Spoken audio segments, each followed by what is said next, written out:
السلام عليكم ورحمة الله وبركاته. سومالي وين وايد السلامي وعبدي محمود قلا يا برنامج كيدين كيما جري معهد كوالي النمو ولا لي البرنامج وحين كسو قادينا أرين وكهالي نين اللي يراهدو عبد الله oo maamula ama badana ka soo gala channelka la yiraahdo quruxda qoyska labo. ninkaas wuxuu soo qaaday arrin mar hore aan ka hadlay oo ku saabsanayd wadaadka la yiraahdo Sheekh Saciid iyo mashruuc la oran jiray mashruuca Sakiina oo ay ahayd in laga hirgeliyo magaalada Toronto wadanka Canada. Cabdullaahi runtii sidoo wax u sheegay ama ii soo xigtay ama uu uga turjumay hadalkaygii waxaan u arkay mid aan habboonayn una baahan in runtii laga falceliyo. Cabdullaahi wuxuu ka dhigay inaan anigu ama wadaadka u gafay ama wax ka sheegay ama duray ama wax aynkaas anigu waxaas oo dhan ma oran. wuxuu ku dooday in aanay ahayn inaan soo qaadaba uu yahay sheekha ugu fiican, sheekha loogu dhageysi badan yahay, sheekha aynkaasa. anigu Sheekh Saciid Raage aqoontiisa wax kama sheegin, hantidiisa wax kama sheegin, akhlaaqdiisa, dadnimadiisa, kartidi wax aan ka taabtay male. anigu kaliya waxaan xusay oo iri sheekhu lacagti caynka ah sahayd oo aad ururisay oo ahayd in community center lagaga dhiso Toronto dadka Soomaaliyeed halkaas jooga oo aad u dayacan oo aad ugu baahan runtii hoggaan iyo magaciisi iyo in la ururiyo xagee bay lacagti ku dambeysay. anigu ma soo qaadin hantidiisa, ganacsigiisa, iskuuladiisa, waxaas oo dhan ma soo qaadin, shaqaday maaha. wixii Ilaahay siiyay Ilaahay baa siiyay, laakiin waxaan kaliya weydiiyay ballantii uu ummadda u qaaday meesha ku dambeysay. taasna waxaan u maleynayaa inay waajib tahay. marka Cabdullaahi sida uu arrimaha uga falceliyay runtii waxaan u arkay anigu si aan habboonayn. wuxuu eed buu ii soo jeediyay eediisuna ma aha inuu keenay wax cadayna inaan gafay ee kaliya waxaan u qaatay inay tahay su'aasha maxaad see u soo qaadi kartaa, see arrintaba uga hadli kartaa. taasi aniga fajac bay ugu noqotay sababtoo waxa weeye haddayna wax ka hadlino wax isweydiin maxaa inoo hagaagaya, ma xaaraan baase in wax la isweydiiyo, in la iscaayo la is-aflagaadeeyo caynkaas taasa khalad ah. laakiin in wax la isweydiiyo la yiraahdo walaalo wixii caynkaas hamee ama naga ka warbixi waa waajib. anigu sheekha ma gaari karin, barnaamijkayga banaankaan dhigay, waxaana filayay inuu ka falceliyo oo ka hadlo. ilaa haddana ma arag jawaab uu bixiyay. Cabdullaahi marka runtii anigu markaan eegay barnaamijyadiisa iyo aan galay channelkiisa oo eegay oo waxa ii muuqata inuu yahay ma garanaysaa arrimo runtii iska fudfudud oo ma garanaysaa shaactiro iyo isyaalyeel ama prank wax loo yaqaano wax aynkaas ka shaqeeya. mar isagoo boorso sii wato guriga baan ka carooday leh, mar islaantii baa iga carootay oo hoteelka aad waxyaabo aynkaas. haddaba dhib male hadduu isagu ama waxyaabahaas isyaalyaalkii oo shaactirada iyo madadaalada sameeyo, dhibaato male, dad badan baa sameeya. laakiin ta muhiimka waxa weeye inay u muuqato inaanu runtii ama danaynayn ama karti u lahayn arrimaha rasmiga oo dadka Soomaaliyeed toos u taabanaya oo aanu ka hadlayno, inaanu runtii arrimahaas aanu ahayn nin ma garanaysaa ama danaynaya ama kartideeda inuu fahmo ama ka hadlo. anigu waxaan isu arkaa aniga iyo dad badan oo kale hawsha aan wadnaa inay tahay public service, inaan ummadda u adeegayno. sababtu waxa ay dhibo waxyaabo badan oo dadkayga dhibaatooyin badan oo haysta, dhaqaale xumo, dawlad xumo, nabadgelyo la'aan, dagaalo sokeeye, burbur, meel la farxi karaba maaha. marka waxaan isku dayaa bal inaan ka fikiro arrimahan oo aan keeno talooyin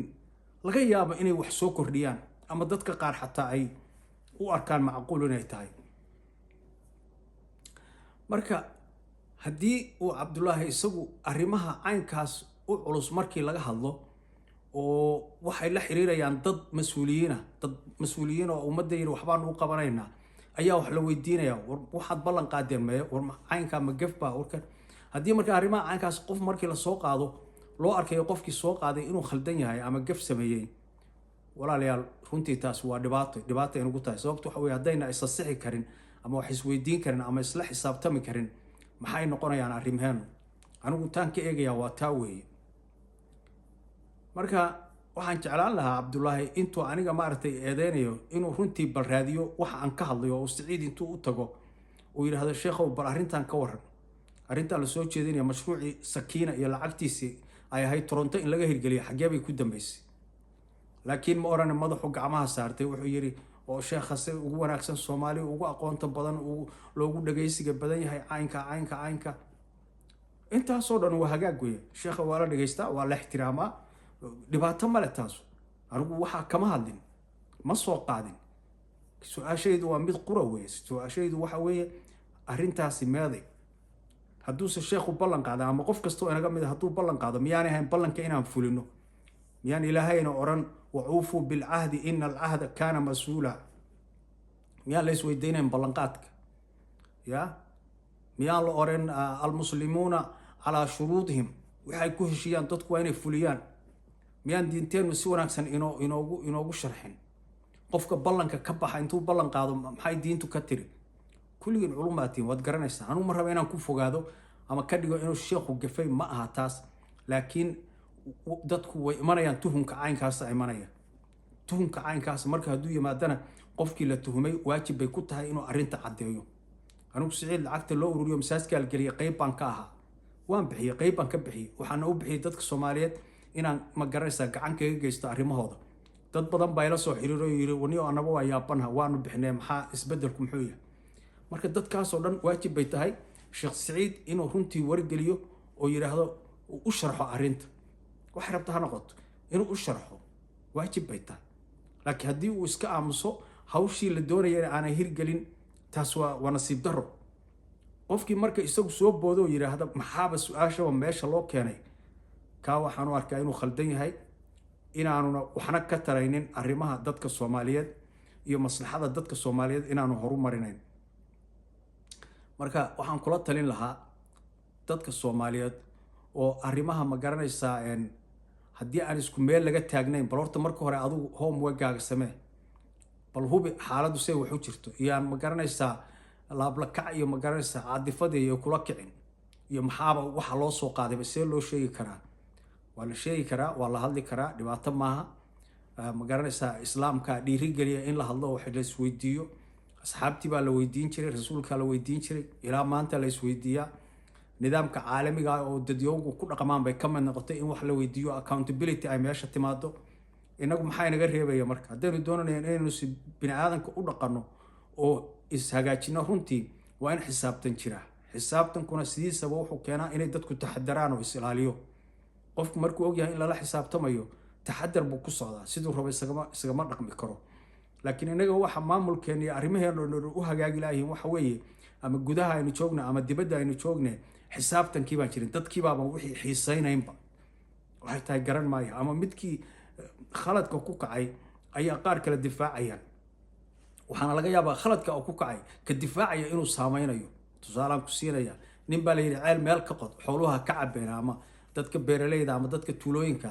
lacagtii mujeebka iska gashaday ma qabanin hawshii qaar baa usoo safanaya waxay leeyihiin nin ragga way dhaaf maxaad ka rabtaan laakiin usoo safanaya ayaa xoolihiisii biyo la'aan noqonayaan ama caruurtiisii biyo la'aan noqonaysaa dhibaatadaas waa mid guud oo bulshadeena haysata mid guud oo ina haysata weeye sababtoo waxay wixii xaqa iyo wanaagga ahaa oo dhan ayaynu ka gaabinaynaa seebaynu ku hagaagaynaa marka haddii aynu xaqa iyo wanaagga ka gaabino seebaynu ku hagaagaynaa waa ila adag tahay